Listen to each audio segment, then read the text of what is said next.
42 দিন হাসপাতালে কাটিয়ে গত 1 সেপ্টেম্বর বাসায় এসেছি আমরা।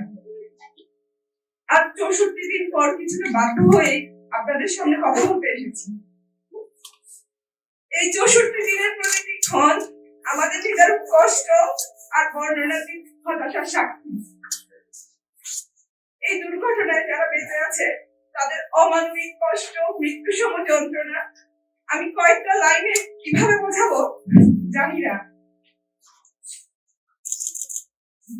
নিহত আহত আমাদের সবার ক্ষতি অপূরণীয়। যে অপূরণীয় ক্ষতি হয়ে গেল নিহত পরিবারগুলোর, তা কিভাবে পূরণ হবে সেটা আমরা কেউই বলতে পারবো না। এই বাচ্চাগুলোর কষ্টকর মৃত্যু ওদের বাবা মা কখনো ভুলতে পারবে না।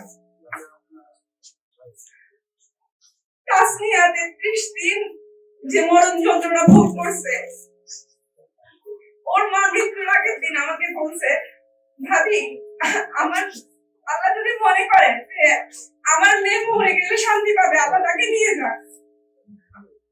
একটা মা কখন এই ধরনের একটা কথা বলতে পারে বুঝতে হবে আপনাদের। একটা আহত বাচ্চার কষ্ট কোন পর্যায়ে গেলে এই ধরনের কথা একটা মায়ের মুখ থেকে বের হয়। আমাদের আহত বাচ্চাদের ভোগান্তি ব্যাপক এবং প্রতিনিয়ত। একটা অনাকাঙ্ক্ষিত ঝড় আমাদের স্কুলের মতো নিষ্কলুষ বাচ্চাগুলোর গায়ে আজীবনের জন্য একটা দাগ ফেলে দিয়েছে। যে বাচ্চাগুলো হাসি আনন্দে বড় হওয়ার কথা ছিল, আজ তারা শরীর ও মনে অমোচনীয় দাগ ও ট্রমা নিয়ে বড় হচ্ছে। আমার মেয়েটা সবসময় একটু পরিপাটি এবং গুছিয়ে তুলতে পছন্দ করত। যখন রাত হয়ে যেত সে নিজে হাত মুখ না ধুয়ে নিজেকে পরিপাটি না করে ঘুমাতো না। তার পছন্দের জুয়েলারি ছিল ব্রেসলেট, কোনো উপলক্ষ রাখতো না তার মেহেদি পড়তে। আজ আমার সেই মেয়ে হাত পুড়ে ছাই হয়ে গেছে। যা আর কখনো স্বাভাবিক রূপে আসবে কিনা আমি জানি না। আমার মেয়েটা আমাকে বলে কেঁদে কেঁদে আমার হাত দুটো জম্বির মতো হয়ে গেছে, আমি কি আর কখনো আগের মতো হতে পারবো না? আমি কি আর মেহেদি পড়তে পারবো? ওর প্রশ্নগুলোর উত্তর আমি কি দিব বুঝতে পারি না, চুপ থাকি অনেক সময়। এই দেশে যেখানে সর্বদিকে গুণান্বিত হয়ে মেয়েরা বোঝা হয়ে যায়, সেখানে আমাদের এই বাচ্চাগুলোকে সমাজ কোন চোখে দেখবে তা বলার অপেক্ষা রাখে না। আমাদের বাচ্চাগুলো যাদের অনেক বড় বড় স্বপ্ন ছিল, হয়তো কেউ ডিফেন্সে, কেউ ডাক্তার, কেউ ইঞ্জিনিয়ার, কেউ পাইলট, কেউ টিচার হতে চেয়েছে, কিন্তু দুর্ভাগ্যের বিষয় হলো আজ তারা নিজেদের পায়ে ভর দিয়ে দাঁড়াতে পারছে না। অনেকে কারো কারো হাতে কলম উঠবে না কোনোদিন। আমাদের এক একটা বাচ্চার শারীরিক মানসিক কষ্ট বর্ণনা দিন। আরিয়ানা ক্লাস 7 এর বাচ্চা, তার বাবা নেই, তার মায়ের একমাত্র সন্তান সে। 13টা দিন সে আইসিইউতে ছিল।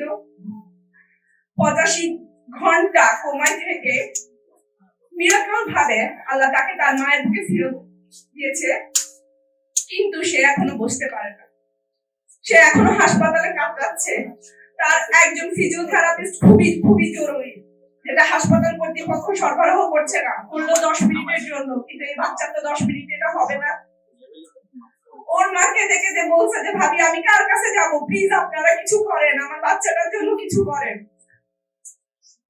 আবিদুর রহিম ক্লাস 4 এর বাচ্চা, হাতের আঙ্গুলগুলো সামনের ভাগ সব কাটা। ওর গ্রাফটিং গুলো বসে নাই ইনফেকশনের কারণে। শরীরের আর কোনো জায়গাও বাকি নাই যেখান থেকে স্কিন নিতে পারবে। কি যে কষ্ট পাচ্ছে বাচ্চাটা, তার এবং তার পরিবারের কষ্টটা কার কাছে বলবো আমরা, কে বুঝবে? আমাদের এক একটা বাচ্চার কষ্ট আর্তনাদের নির্মম সাক্ষী আমরা। মরফিন, সিডেটিভ, প্যাথেড্রিন, নাপা এগুলো দিতে দিতে নাভিদের কিডনি অ্যাফেক্টেড হয়ে গেছে। আমাদের বাচ্চাগুলোর কি বয়সে এই ধরনের পেইন কিলার, এই ধরনের ওষুধ পাওয়ার কথা ছিল? ভবিষ্যতে আমাদের বাচ্চাদের শরীরে এই ওষুধের কোনো প্রভাব পড়বে না, সেটা কি আপনারা বলতে পারবেন? এক কথায় আমাদের বাচ্চাদের জীবন এলোমেলো হয়ে গেছে। যে বিমান উঠতে দেখলে বাচ্চারা খুশি হয়ে বারান্দায় এসে দাঁড়াতো, সেই বিমান আজ তাদের জন্য আতঙ্কের নাম। আমাদের একটা বাচ্চা হাসপাতাল থেকে ডিসচার্জের 1 মাস পর মেন্টাল ডিসঅর্ডার নিয়ে আবার হাসপাতালে ভর্তি হয়েছে। একটা বাচ্চার কথা বন্ধ ছিল অনেকদিন। যে কোনো শব্দ শুনলে বাচ্চাগুলো চমকে ওঠে, চিৎকার দেয়, কান্না করে ওঠে। পড়াশোনা ওদের মাথায় ঢুকে না, অনেকে কানেও শুনে না। হুটহাট রেগে যাচ্ছে, হাত পা ছুড়ে কেঁদে বলে, এর থেকে তো মৃত্যু ভালো ছিল, বেঁচে আছি কেন আমরা? ওই দিন ওদের সাথে আমরা বলে যেতাম, তাহলে এই কষ্ট আমাদের ভোগ করতে হতো না। আহত এই বাচ্চাগুলোর ক্ষয়ক্ষতি থেকে আপনারা কোন প্যারামিটারে মাপবেন?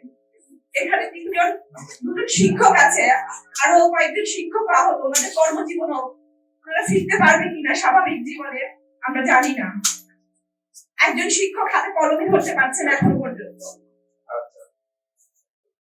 আমাদের যুদ্ধটা তো মাত্র শুরু, অনেক লম্বা ভ্রমণ আমাদের।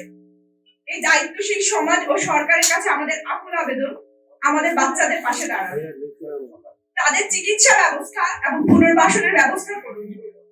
যে বাচ্চাগুলো এখনো হাসপাতালে কাটাচ্ছে তাদের উন্নত চিকিৎসার জন্য দেশের বাইরে পাঠানোর ব্যবস্থা করুন। অপ্রিয় সত্য হচ্ছে এই বাচ্চাগুলো একদিন তাদের পরিবারের বোঝা হয়ে যাবে।